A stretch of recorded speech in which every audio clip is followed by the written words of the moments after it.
ರಾಜ್ಯದಲ್ಲಿ ಈಗ ಜಾತಿ ಗಣತಿಯ ಜ್ವಾಲೆ ಮಾತ್ರ ಉರಿಯೋದು ನಿಲ್ಲೋ ಲಕ್ಷಣಗಳು ಕಾಣಿಸ್ತಾ ಇಲ್ಲ. ಕಾರಣ ಸರ್ಕಾರವೇ ಆ ಉರಿಯೋ ಬೆಂಕಿಗೆ ತುಪ್ಪವನ್ನು ಹಾಕುವಂಥ ಕೆಲಸವನ್ನು ಅವಾಗವಾಗ ಮಾಡ್ತಾನೆ ಇದೆ. ಕಾರಣ ಹಠಕ್ಕೆ ಬಿದ್ದುಬಿಟ್ಟಿದೆ. ಇದನ್ನ ಹೆಂಗಾದರೂ ಮಾಡಿ ಜಾರಿಗೆ ತರಲೇಬೇಕು ಅಂತೇಳಿ ಈಗ ಜಾತಿ ಗಣತಿಯ ಜ್ವಾಲೆ ಎಲ್ಲಿಗೆ ಬಂದಿದೆ ಅಂತಂದರೆ, ಈ ವರದಿ ಜಾರಿಯನ್ನು ಮಾಡೋದು ಬಿಡೋದು CMಗೆ ಬಿಟ್ಟಿದ್ದು ಅಂತ ಹೇಳ್ತಾರೆ. ಕ್ಯಾಬಿನೆಟ್ನಲ್ಲಿ ಎಲ್ಲರೂ ಕೂಡ ಅವರವರ ಅಭಿಪ್ರಾಯವನ್ನು ಹೇಳಿದ್ದಾರೆ. ಯಾವುದೇ ವಾಗ್ವಾದ ನಡೆದಿಲ್ಲ ಅಂತ ಸಚಿವರು ಹೇಳಿರೋದು. ಸರ್ಕಾರದ ವಿರುದ್ಧ ಈಗ ಬಿಜೆಪಿ ಆಕ್ರೋಶವನ್ನು ವ್ಯಕ್ತಪಡಿಸ್ತಾ ಇದೆ. ಜಾತಿಗಣತಿ ವರದಿ ಜಾರಿಯ ಬಗ್ಗೆ ಸರ್ವಪಕ್ಷ ಸಭೆಯನ್ನ ಕರಿಬೇಕು ನೀವು ಅಂತೇಳಿ ಸಲಹೆಯನ್ನ ಕೂಡ ಈಗ ವಿರೋಧ ಪಕ್ಷಗಳು ಕೊಡ್ತಾ ಇವೆ. ಚರ್ಚೆ ಮುಂದುವರೆದಿದೆ. ಅವರವರ ಅಭಿಪ್ರಾಯಗಳನ್ನು ತಿಳಿಸ್ತಾರೆ. ಆಮೇಲೆ ಒಂದು ಅಭಿಪ್ರಾಯ ಸರ್ಕಾರ ಒಂದು ತೀರ್ಮಾನವನ್ನು ತಗೊಳ್ಳುತ್ತೆ. ಎಲ್ಲರ ಅಭಿಪ್ರಾಯ ಕೇಳಿದ ಮೇಲೆ ಸರ್ಕಾರ ಮುಖ್ಯಮಂತ್ರಿಗಳು ಒಂದು ತೀರ್ಮಾನವನ್ನು ತಗೊಳ್ಳುತ್ತೆ. It is going to be a cabinet decision, ಇಂಡಿವಿಜುವಲ್ಸ್ದಲ್ಲ, ಮುಖ್ಯಮಂತ್ರಿಗಳದ್ದು ಅಲ್ಲ. ಇದು ಕ್ಯಾಬಿನೆಟ್ ಡಿಸಿಷನ್ ಆಗುತ್ತೆ. ಪ್ರತಿಪಕ್ಷಗಳು ಕೂಡ ತೀವ್ರ ವಿರೋಧ ವ್ಯಕ್ತಪಡ್ತಾರೆ. ಎಲ್ಲ ಕೂಕೊಂಬರ್ಸಿದ್ದಾರೆ ಅಂತಲೇ ಹೇಳೋದು ಅವರು ಹೇಳೋದು ಹೇಳ್ತಾ ಇರ್ತಾರೆ. ಅವರ ಟೀಕೆ ಟಿಪ್ಪಣಿಗಳನ್ನು ಗಮನಿಸಿದ್ದೇವೆ ನಾವು socio economic and educational survey ಮೂಲ ಉದ್ದೇಶ ಇರ್ತಕ್ಕಂಥದ್ದು, ಟರ್ಮ್ಸ್ ಆಫ್ ರೆಫರೆನ್ಸ್ ಇರ್ತಕ್ಕಂಥದ್ದು ಸಾಮಾಜಿಕವಾಗಿ, ಶೈಕ್ಷಣಿಕವಾಗಿ, ಆರ್ಥಿಕವಾಗಿ ಒಂದು ಸಣ್ಣ ಸ್ಪಾರ್ಕು.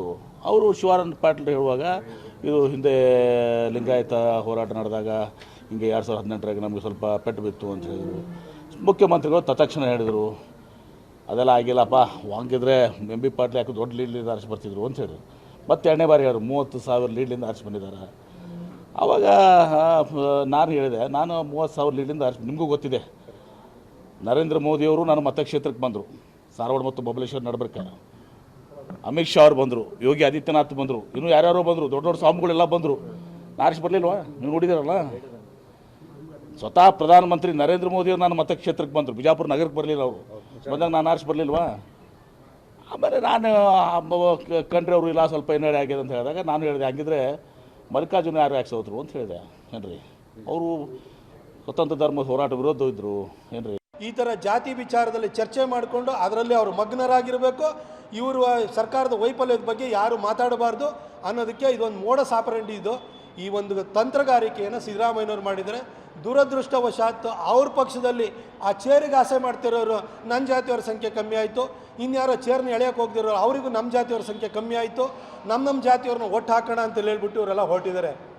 ನನಗೆ ನಿಜಕ್ಕೂ ಈ ನಾಯಕರುಗಳ ಮನಸ್ಥಿತಿ ಏನಿದೆಯಲ್ಲ, ನಮ್ಮ ಸಂಖ್ಯೆ ಕಮ್ಮಿ ಆಯಿತು ಅಂತ ಹೋರಾಟ ಮಾಡ್ತಿದ್ದಾರಲ್ಲ, ಅವ್ರ ಬಗ್ಗೆ ಅಯ್ಯೋ ಅನಿಸುತ್ತೆ. ನಾಳೆ ಬೆಳಗ್ಗೆ ನೀವು ಯಾರು ಉಳಿದಿರೋಲ್ಲ ಇದೇ ಥರ ಹೊಡೆದಾಡ್ತಾ ಇದ್ದರೆ ಎಲ್ಲ ಜಾತಿಗಳು ಒಡೆದು ಹಿಂದೂ ಸಮಾಜನೇ ಉಳಿಯಲ್ಲ. ಸಿದ್ದರಾಮಯ್ಯನವ್ರನ್ನ ಇವತ್ತಾದ್ರೂ ಕೂಡ ಅವರ ತಂತ್ರಗಾರಿಕೆಯನ್ನು ಅರ್ಥ ಮಾಡಿಕೊಂಡು ಫಸ್ಟು ನಿಮ್ಮ ಪಕ್ಷದಲ್ಲಿ ಈ ರೀತಿ ಅವರು ಜಾತಿ ಗಣತಿಯನ್ನು ಹೊರಹಾಕಿ, ಅದು ಸ್ಯಾಂಪಲ್ ಸರ್ವೆ ಮುಖಾಂತರ ಮಾಡಿರುವಂಥ ಜಾತಿ ಗಣತಿಯನ್ನು ಹೊರಹಾಕಿ ಹಿಂದೂ ಸಮಾಜನ ಒಡೆಯುವಂಥದ್ದನ್ನು ನಿಲ್ಲಿಸಿ ಅಂತ ನಾನು ಕೇಳ್ಕೊಳ್ತೀನಿ. 100ಕ್ಕೆ 100ರಷ್ಟು ಇದು ಹಿಂದೂ ಧರ್ಮವನ್ನು ಒಡೆಯುವಂಥ ಕೆಲಸನೇ, ಯಾವ ಅನುಮಾನನೂ ಬೇಡ ಇದರಲ್ಲಿ. ಯಾಕಂದರೆ ಜಾತಿಗಳನ್ನು ವಿಭಜಿಸಿದ್ದಾಗೋಯ್ತು, ಎಷ್ಟು ಜಾತಿಗಳು ಏನು ಅಂಥೇಳಿ ಅವ್ರವ್ರ ಸಂಖ್ಯೆಯನ್ನು ಹೇಳಿದ್ದಾಯಿತು. ಈಗ ಜಾತಿ ಒಳಗಡೆಗಿರುವಂಥ ಒಳಜಾತಿಗಳು ಎಷ್ಟು ಅಂತ ಹೇಳೋದು, ಆ ಒಳಜಾತಿಗಳಲ್ಲಿರುವಂಥವ್ರೀಗ ನಮ್ದು ಇಷ್ಟೇನಾ, ಅವರಷ್ಟ ಅವ್ರವ್ರ ನಡುವೆ ಕಿತ್ತಾಡ್ಕೊಳ್ಳುವಂಥದ್ದು. ಅಂದರೆ ಅವ್ರವ್ರು ಕಿತ್ತಾಡ್ಕೊಂಡು ಹೊಡೆದಾಡ್ಕೊಂಡು ಸಾಯಬೇಕು, ಅವ್ರವ್ರ ಮನಸ್ತಾಪಗಳು ದೂರ ಆಗಬೇಕು.